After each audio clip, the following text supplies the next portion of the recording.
A few decades after the framers met in Philadelphia, our new union faced its first true test. The White House was in flames, and the British were advancing on Baltimore. That's when the fate of our nation fell to the troops at Fort McHenry. There were a varied lot, these troops, sailors, militiamen, even a runaway slave. But on one long and rainy night, they beat back the greatest navy that the world has ever known. And when that night was over, they raised a flag in triumph, inspiring an onlooker to compose a poem that became the Star-Spangled Banner.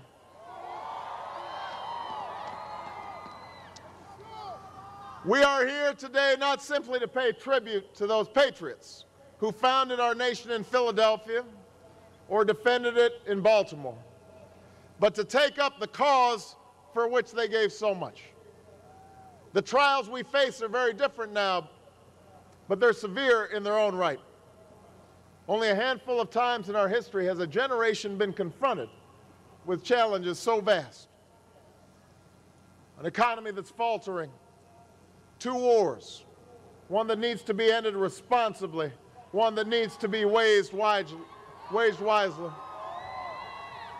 a planet that's warming, although you can't tell today, from our unsustainable dependence on oil.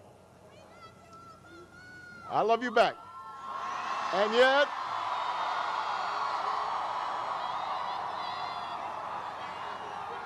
yet, while our problems may be new, what is required to overcome them is not new.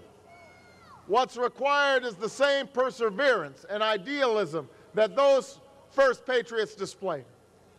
What's required is a new declaration of independence, not just in our nation, but in our own lives, in our own hearts, from ideology and small thinking, from prejudice and bigotry, from selfishness and narrow interests, an appeal not to our easy instincts, but to our better angels.